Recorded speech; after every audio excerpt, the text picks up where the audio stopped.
Thank you, Cheetah. Time now is 8:46. Today is a bittersweet day for KHOU 11 and all of Houston. Yeah, after a long career bringing you the news that you need and the stories that make you smile, Shern-Min Chow is retiring from news today. So Ron Trevino has taken us back through her nearly 30-year career here in Houston and beyond.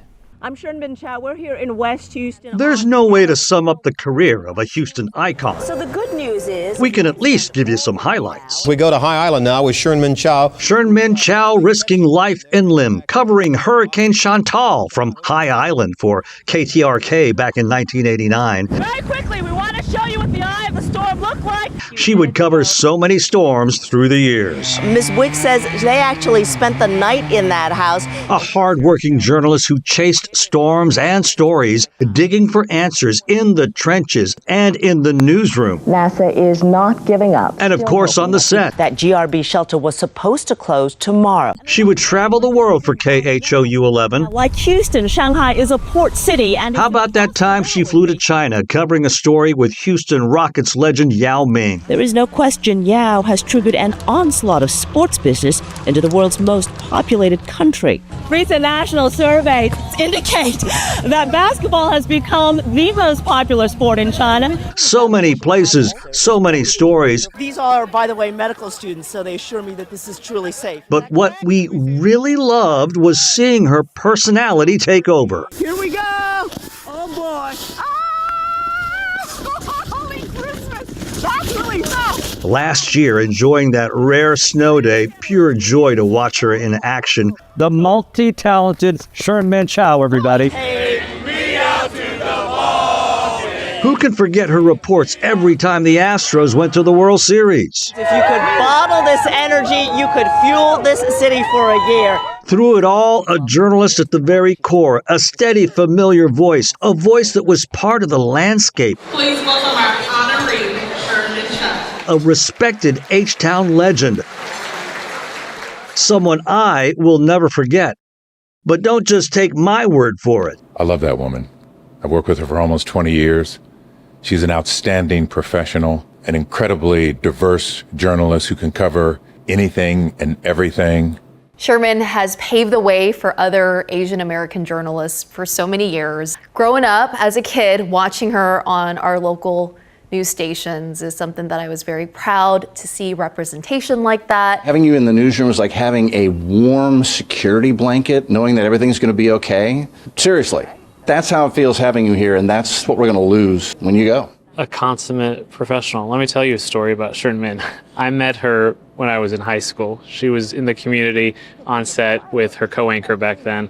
I remember shaking her hand and just being in awe of this journalist that I'd seen on TV growing up. To think that I got to share the anchor desk with her here, share fun laughs, share moments, it's great. I learned so much from Shern-Min. The professionalism, whole nother scale, yet still so funny and kind and just welcoming and so just genuine from day one. Our managing editor, Bill Bishop, whose house flooded during Harvey. And who pulls up in front of my house? Shern-Min Chow. And gets out of the car with a hot spaghetti dinner that she made herself and brought to me. And at that point in our life, nothing meant more. Yes, that's the kind of person she is. My TV husband. And that's what makes it so hard to say goodbye. Never forget, Shern-Min, we and this city will always love you. Oh wow! I miss you. Don't go. I'm just a phone call and a text away. Oh my God, how sweet. That was a lot of work. Thank you. For you? Well, That was a lot of work. thank you, Keith Tomshe and Ron Trevino. I know how much work that was. Right. Thank you. Oh Yeah. my God. What's going through your head as you It's emotional, you know. I was thinking, you know, as I was getting ready this morning, when I started, kids, we shot on 3/4-inch tape on cassettes and then on beta, and now everything is on a little chip, right? About this big. And it's amazing. Like now with this iPad, I literally have done live shots with a cell phone or an iPad. I mean, it used to be you had a big old truck with a dish on the back, and you had to hold all the cables. A lot has changed. And I remember when Cheetah first started with Well, us, you know, I baby was going to Cheetah. say, you know, I have been here 14 of your 29 years, Yeah. and I have seen you do it all.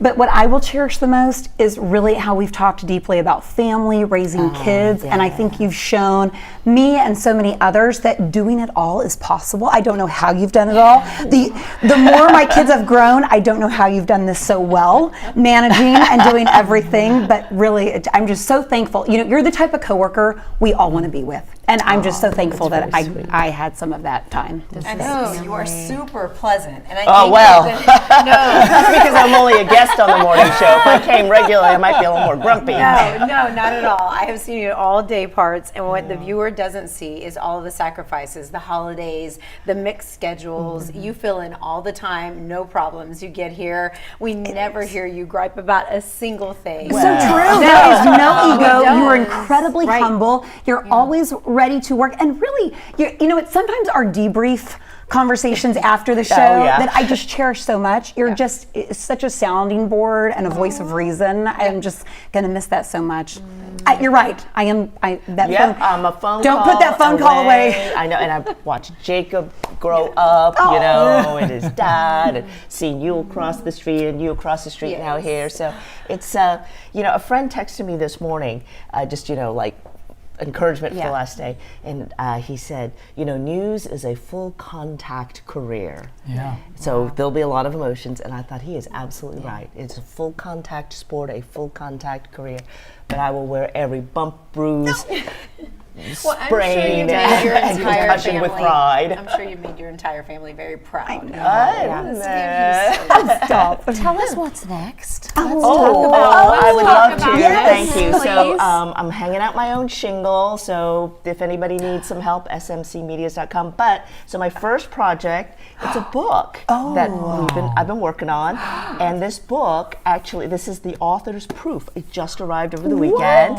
So you know the ebook is out. If you go to Amazon.com, you can just search. It's called If Not You. It's based on true events. And then the hard copy and everything else will probably be out in another week or two. But I'm very excited about it. It's based on a true story about a young woman. It starts in India. It ends here in Houston at the Texas Medical Center. She's a cancer researcher, and it's about her life. She's nearly killed in a terrible fire, and she's supposed to die, but she's really grumpy because she won't die. She will not die. She will not live the way she is supposed to. She meets a boy from a different caste, and they can't get married.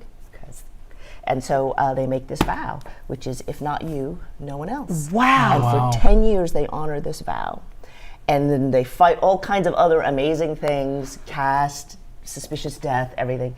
And it becomes kind of like a challenge in her life. If not you, at the really hard times, then who? Who will fight for what is right? Who will fight for the truth? So it's kind of a life story also, like a life question for us all. Oh, you're making me cry. I know. Because so much, as we know in this business, can go wrong in the world. And there are times when, if not you, then who will stand? So it's kind of a love and life story, and I hope you'll read it, everybody. It's so inspiring. My gosh.